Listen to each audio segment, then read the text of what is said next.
What if the US never joined WW2? December 7th, 1941. Pearl Harbor. 2,403 Americans dead. The next day, the United States declares war on Japan. 3 days later, Germany declares war on America. The greatest military mobilization in human history begins. 16 million Americans go to war. And by 1945, the Allies win. But what if Pearl Harbor never happened? What if Japan struck south toward British colonies instead of east toward Hawaii? What if Germany never declared war on America? The United States stays neutral. Britain fights alone. The Soviet Union bleeds, and by 1946, the world map looks nothing like the one you know. If you want to see how America's absence from World War II would reshape everything, who wins, who survives, and what the world becomes, hit subscribe now. Because this isn't just about who controls Europe. It's about whether democracy itself survives the 20th century. Let's see what actually happens. First, we need to understand why American entry wasn't inevitable. In 1940, public opinion overwhelmingly opposed direct involvement in another European war. The America First Committee had 800,000 members arguing for isolation. Roosevelt wanted to help Britain, but Congress and voters constrained him. American neutrality required two things not happening. Japan doesn't attack Pearl Harbor, and Germany doesn't declare war on the US. Both are plausible. Japan's decision to strike Pearl Harbor was controversial within their own military. The Southern strategy, conquering British Malaya, Dutch East Indies, and French Indochina for resources, offered an alternative that didn't directly threaten American territory. Germany's declaration of war on the US after Pearl Harbor was arguably Hitler's greatest strategic blunder. He wasn't obligated by treaty to do so. If he'd stayed quiet, America would have focused entirely on Japan. So let's construct the scenario. Japan strikes south in December 1941. America doesn't enter the European War. Germany never declares war on the US. Now what happens? Without American entry, Britain faces Germany with only Commonwealth support. Canadian, Australian, Indian, and South African troops continue fighting, but the scale is vastly smaller than with full American involvement. The most immediate crisis is the Battle of the Atlantic. German U-boats are strangling British supply lines. In our timeline, American destroyers, aircraft, and industrial production turned the tide. Without them, Britain's situation becomes desperate. By late 1942, Britain likely negotiates a conditional peace. Not surrender, Churchill would never accept that, but a ceasefire that recognizes German control of continental Europe in exchange for maintaining the British Empire and ending the bombing of British cities. This is the nightmare scenario Churchill feared throughout the war. Britain survives as an independent island nation, but Germany dominates Europe. The Soviet-German War proceeds without Western Allied support on the scale we saw historically. The United States provided enormous material aid to the USSR: 400,000 trucks, 12,000 armored vehicles, 11,000 aircraft, and millions of tons of food and supplies through the Lend-Lease program. Without this, the Red Army's logistical capacity is crippled.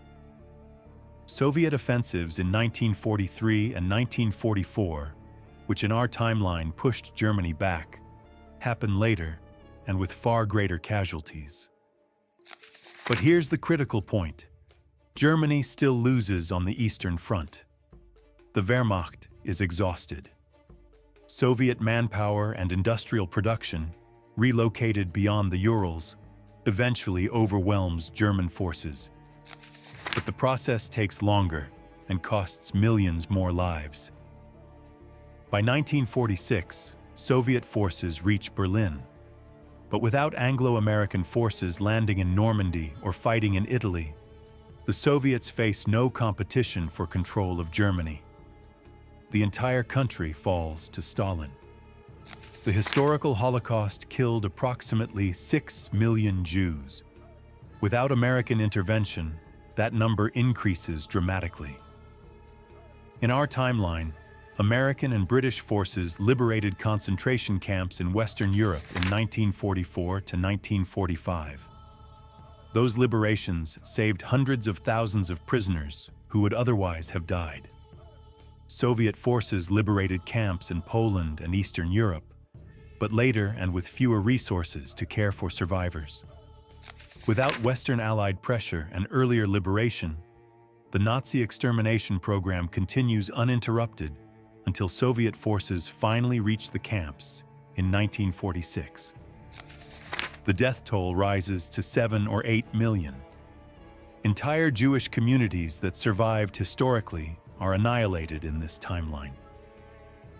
The moral cost of American non-intervention is almost incalculable. Without war against America, Japan focuses entirely on consolidating its conquests in Southeast Asia. British, Dutch, and French colonies fall quickly. By mid-1942, Japan controls territory from Burma to New Guinea. But here's where Japan faces an unsolvable problem. They still lack the resources for long-term war. American oil embargoes, in place before Pearl Harbor, remain. Japan's economy depends on resources from conquered territories. But resistance movements and logistical challenges make exploitation difficult. Britain, having negotiated peace in Europe, redirects resources to defending India and Australia. Japanese expansion halts at the Indian border and northern Australia. A stalemate develops. By 1945, Japan controls a vast but fragile empire. Resistance movements in China, Southeast Asia, and the Philippines bleed Japanese forces. The empire is unsustainable but not yet collapsed. By 1946, the war ends with a dramatically different map. The Soviet Union occupies Germany, Poland, Czechoslovakia, and Eastern Europe, exactly as historically, but now including all of Germany. German-occupied France, Belgium, Netherlands, and Denmark negotiate armistices after Britain's peace. These countries become German puppet states with collaborationist governments. The Nazi regime, having survived the war, begins long-term consolidation of power across Europe. This is where the timeline becomes darkest. Without military defeat and occupation by Western democracies, Nazi ideology isn't discredited. Denazification never happens. War criminals aren't prosecuted at Nuremberg. The historical reckoning with fascism doesn't occur. Instead, a German-dominated European economic bloc emerges, built on forced labor, racial hierarchy, and totalitarian governance. It's economically unstable and morally abhorrent, but it exists. The post-war world isn't divided between capitalism and communism. It's divided between Soviet communism, German fascism, and a weakened democratic bloc consisting of Britain, the United States, and Commonwealth nations. The ideological battle lines are completely different. America, having avoided World War II, never becomes a global superpower. Its economy grows, but without the wartime industrial mobilization that created American dominance. The dollar doesn't become the world reserve currency. American cultural influence doesn't spread globally. Instead, America remains a regional power focused on the Western Hemisphere. The Soviet Union and Nazi Germany face each other across a divided Europe, both possessing nuclear weapons by the early 1950s. The Cold War becomes a three-way standoff. Soviet East, German West, and Anglo-American democracies maintaining uneasy neutrality between two totalitarian giants. By the 1960s, both Nazi Germany and the Soviet Union face insurmountable internal contradictions. Nazi Germany's economy, built on conquest and slave labor, stagnates once expansion stops. Resistance movements in occupied territories drain resources. The regime's racial policies create constant internal tension. Leadership succession after Hitler's death, whether from natural causes or assassination, triggers power struggles. The Soviet Union, having borne the full cost of defeating Germany alone, is economically devastated. Stalin's purges and paranoia intensify. The empire is held together by force, not consent. Both systems are unsustainable. The question isn't whether they collapse, but when and how violently. Fast forward to today. What does a world without American intervention in World War II look like? Europe likely isn't united. The European Union, built on the ashes of World War II and the determination to prevent future conflict, never forms. Instead, Europe remains divided between former German puppet states and Soviet-influenced Eastern Europe. With deep suspicions and unresolved grievances, democracy is weaker globally. The idea that democracies can defeat totalitarian regimes through unity and sacrifice, proven in World War II, never receives its historical validation. Authoritarian governments worldwide aren't discredited by association with defeated Nazism. America isn't a superpower. Without World War II's industrial mobilization and post-war global leadership, American influence is constrained to the Western Hemisphere.